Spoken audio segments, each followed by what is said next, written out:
Would somebody like to explain to me how exactly it is October already? Where has the year gone? Another month has gone that we will never get back again.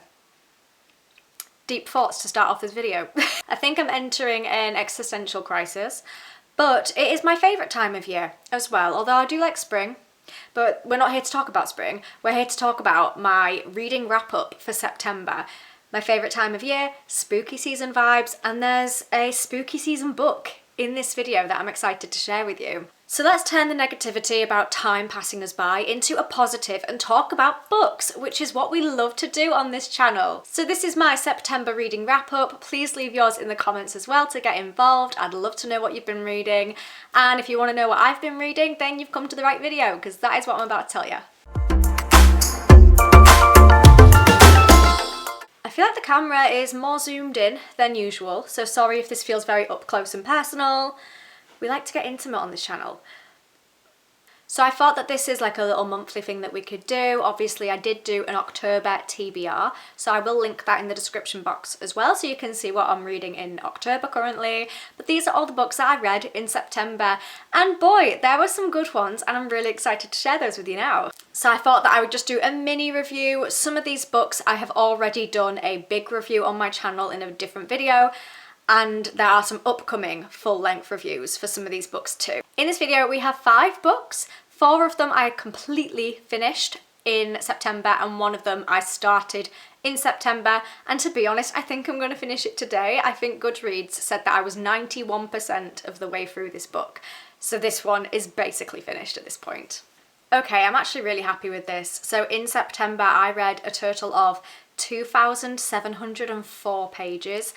I'm actually really happy with that. I think that's good, and I think that's realistic for me to try and keep that up. I'm in my reading era, I am loving reading. Let's start off with the first book that I finished in September. So this is Fire and Blood by George R.R. Martin. I have talked about this book because I did do a full-length review that is already on my channel for it. Again, I'll link it in the description for you. And I also did a top 10 differences between this book and the House of the Dragon TV show, because obviously that TV show is based on probably like a third of the events that are in this book. It's not based on the whole book because there's so much going on in this book.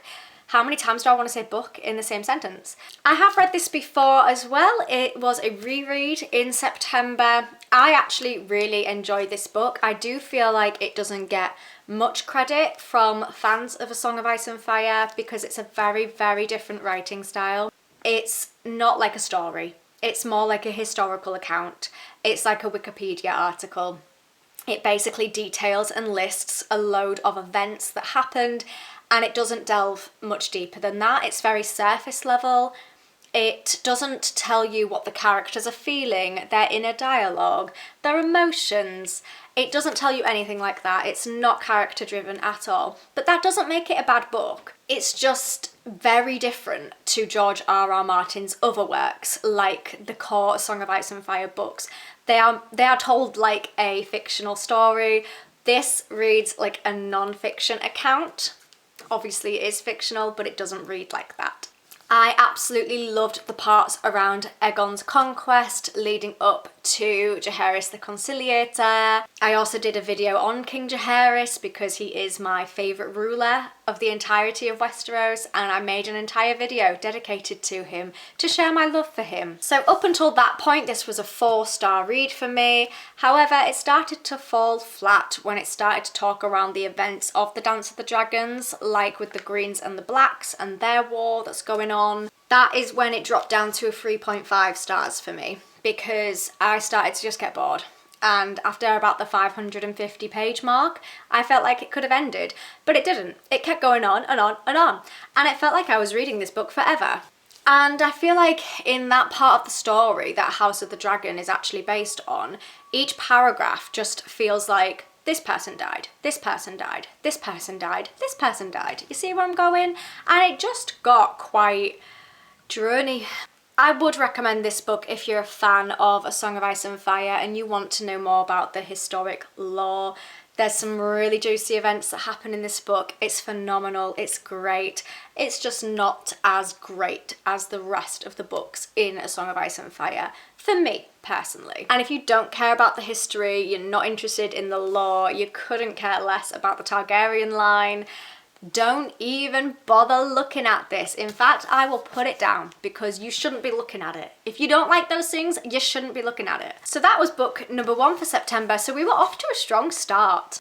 We continued with the strength in September because this second book was also incredible, and I'm so happy that I read this. It might actually have been my favourite book of the month, I think. Yeah, sorry, I'm looking at my books on my bed right now, and it's definitely my favourite out of the collection.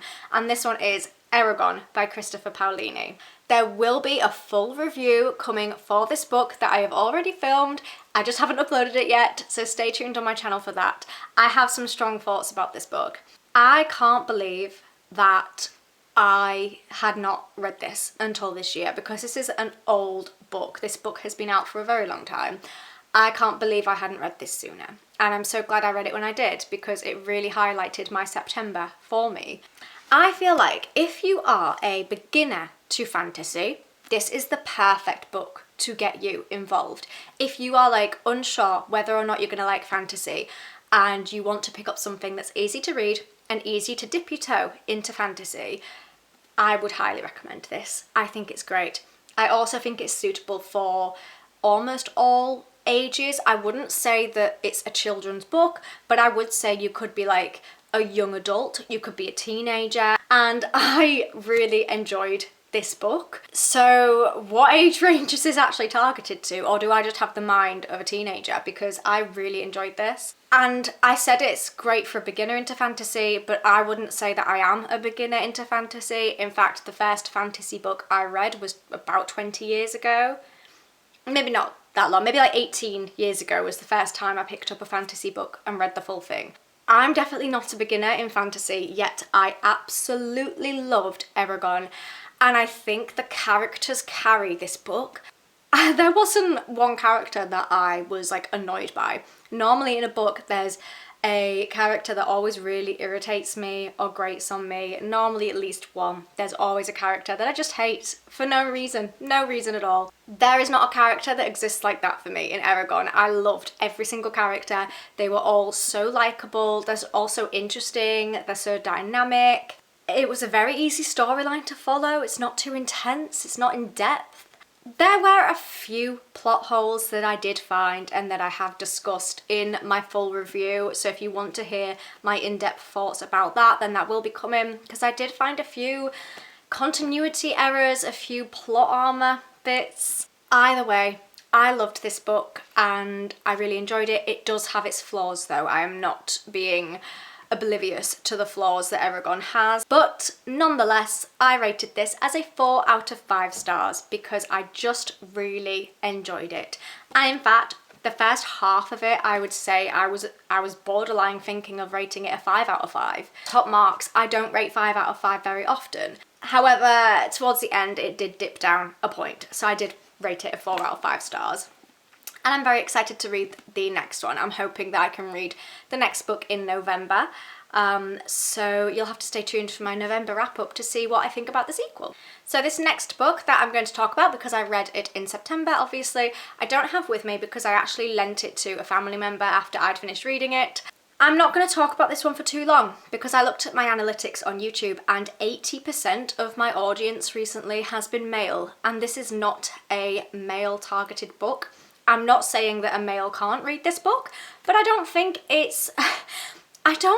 many males do or would want to. I am going to very quickly talk about this one because I'm transparent. I did read it in September. This is The Pumpkin Spice Café by Laurie Gilmore. Deep down in my heart, I am a basic white girl. Every so often, I just gotta read a chick flick. I just gotta read a cozy autumnal romance. And I'm sorry, if that's a crime, lock me up in shackles and put me in jail, because that is what I did in September and I enjoyed it. I think it took me about 3 days to read the book. It's not a very long book.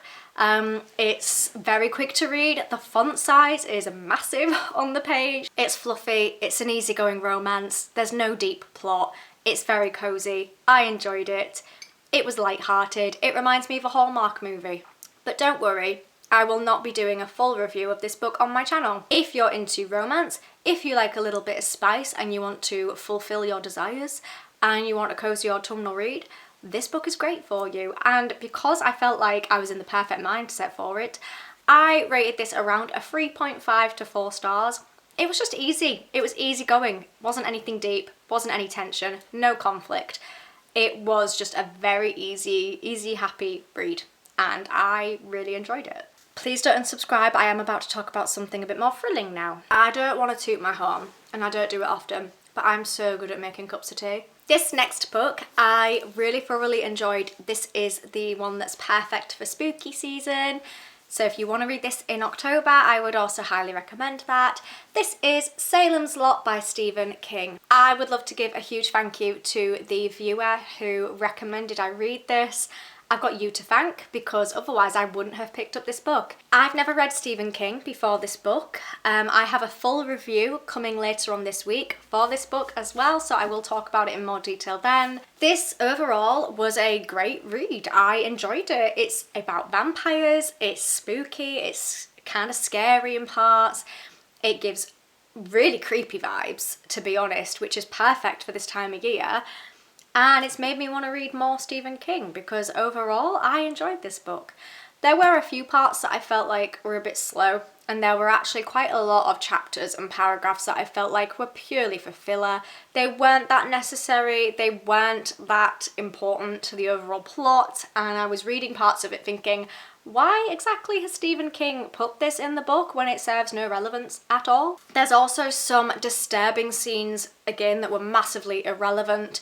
I won't go into like major spoilers, but there is a particular chapter, one of them featuring a baby and another one featuring some rats, that just felt irrelevant, disturbing, made me feel a bit gross afterwards. The baby one made me feel really uncomfortable. I don't necessarily like reading about stuff like that. There was just some very disturbing things in this book, but if it serves to the plot, then that's fine. You know, it's relevant, it's got to happen, it's part of the plot. Those parts were not. They were completely irrelevant. They served no purpose at all to the plot. They were just disturbing for no reason. And for that, I felt like, well done, Stephen King. You've just made me feel really grossed out, really uncomfortable, quite sad actually. And you've not actually done that for any purpose of the plot. So that was my only gripe with this book, is that I feel like there's a lot of filler and slow parts and disturbing parts that weren't necessary. If you're going to make a book about vampires, have all the disturbing parts be necessary to the plot. Some of it wasn't. It just wasn't. I felt like you could have removed those chapters and it wouldn't have made any difference at all to the plot. But I did still enjoy this book. It's perfect for this time of year. Obviously it's got vampires, it's got like a haunted house style vibe. There's some pretty decent characters in this. One character in particular who basically carried the story. He was the young boy. He's great. He's got a great character depth to him and a great personality. He was great to read about. And I'm really excited to watch the movie that I think has actually come out. It came out very, very recently, or it's coming out very soon. Overall, it was a great introduction to Stephen King, and I will read more. And I rated this book a 3 out of 5 stars, which might feel controversial because it's Stephen King. A lot of people would kiss the ground that he walked on, but I feel like, for me, I feel like this probably isn't his strongest book, but it, you know, 3 stars is still fine. Like, it's still over half out of 5. Great maths. So I think that I'm going to enjoy more that he does, and I'm excited to. And then we've got the final book that I started reading in September. So this one might be a little bit of a cheat because I haven't read the full thing in September, but I did start it. And I'm really enjoying it, so I really want to talk about it. I didn't think I was going to enjoy it as much as I am doing at the moment. So this is Crown of Midnight by Sarah J Maas. So this is the second book in the Throne of Glass series, which is a highly hyped series. I've seen it everywhere on BookTok. Technically this is the third because there is a prequel that you can choose to read either first or 4th, I think somebody said. I chose to read the prequel first, and I'm very glad that I did, because I don't think I would have understood anything that was going on in the other 2 books if I hadn't read the prequel first of all. So this is technically the 3rd one that I'm reading, but it is the 2nd in the series. So far, this is the best book in the series. Obviously, I've only read 3 of the books, and it's a long series. I think, is there like 7 or 8 books? And this one's quite short for the series. I know that the rest of the books are quite long. I am really, really enjoying this. I have this much left to go, so I think I am on about maybe 50 pages left. And guys, so far this is a 5-star read. Unless anything drastically awful, or there's like a plot error or anything like that, if something like that happens in the last 50 pages, that is such a shame, but it will knock a star off, or half a star. But so far, this is a 5-star read for me. I am absolutely loving it.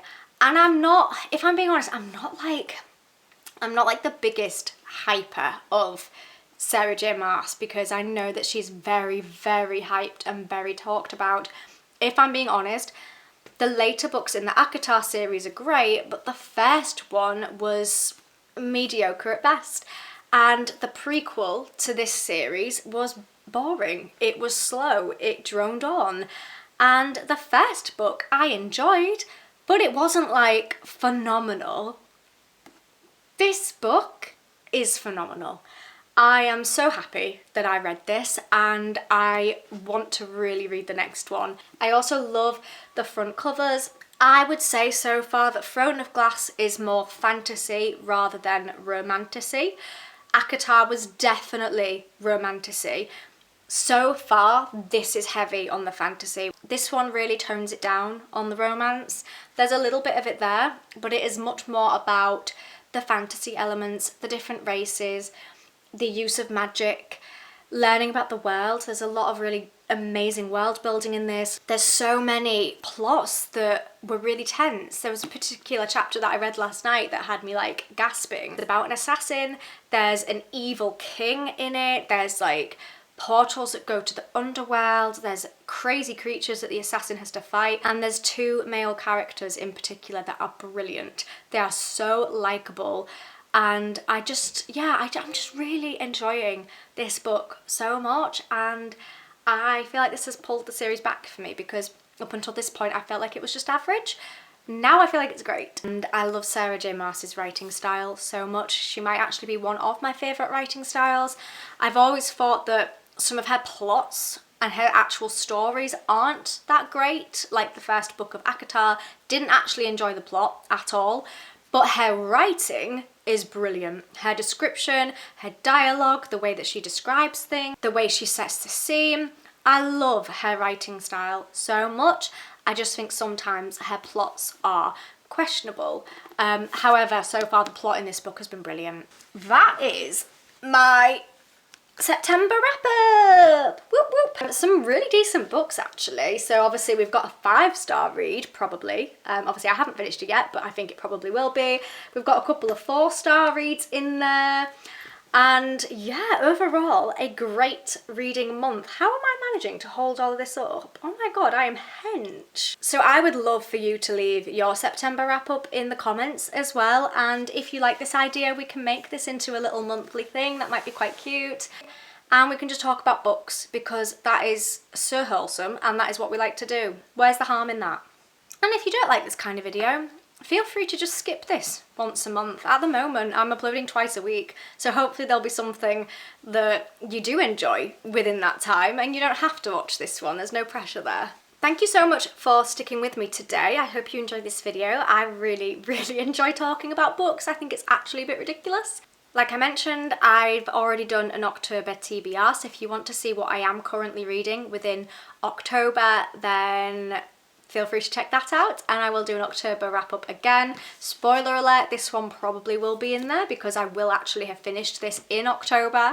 But there will be lots of other spooky reads as well, because I am focusing on the thriller, the horrors, the fantasies this month, and I am loving it. No romance reads in October, you'll be pleased to know. So make sure to leave me a comment and let me know what you've been reading. If you enjoyed this video, make sure to give it a thumbs up to let me know. If you enjoy my content and you want to see more from me, then please subscribe because it's free and it means that you can see my videos a lot easier. Thank you so much for watching this. I really appreciate it. I will see you next time, or rather you'll see me, and I hope that you have a wonderful rest of your day. Bye for now.